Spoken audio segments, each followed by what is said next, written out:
இப்போ நம்ம புதினா துவையல் தான் செய்ய போகிறோம். ஃபஸ்ட் அதுக்கு நல்லெண்ணெய் ஆட் பண்ணிவிட்டு காஞ்ச மிளகாவை வறுத்து எடுத்துக்கணும். நீங்கள் புதினாக்கு ஏற்ப மிளகா சேர்த்துக்கோங்க. அடுத்தது இஞ்சியை வறுத்து எடுத்துக்கணும். இப்போ இஞ்சி வறுத்தாச்சு. அடுத்தது பூண்டை வறுத்து எடுத்துக்கணும். அடுத்தது புளியை வறுத்து எடுத்துக்கணும். புதினாவையும் வதக்கி எடுத்துக்கோங்க. புதினா வந்து டைஜஷனுக்கு ரொம்ப ஹெல்ப் பண்ணும். இதில் நாங்கள் கொத்தமல்லி கருவேப்பிலை கொஞ்சம் ஆட் பண்ணியிருக்கோம். புதினால ஆன்டி பாக்டீரியல் ஆன்டி ஆக்சிடென்ட் தன்மை இருக்குது. இப்போ வதக்கின புதினா நல்லா ஆறணும். இப்போ வறுத்து வச்ச பொருட்களெல்லாம் சேர்த்து அரைச்சிக்கணும். இப்போ புதினா நல்லா ஆறிடுச்சு. இப்போ மிக்சியில் இதை அரைச்சி எடுத்துக்கலாம். இப்போ அரைச்சி வச்ச புதினாவை நல்லா தாளிக்க விட்டு கொதிக்க விடணும். எண்ணெய் ஊற்றி கடுகு போட்டு கடுகு பொரிஞ்சதுன்னு துவரம்பருப்பு ஆட் பண்ணிக்கோங்க.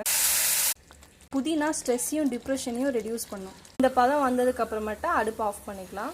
இப்போ புதினா துவையல் ரெடி ஆயிடுச்சு.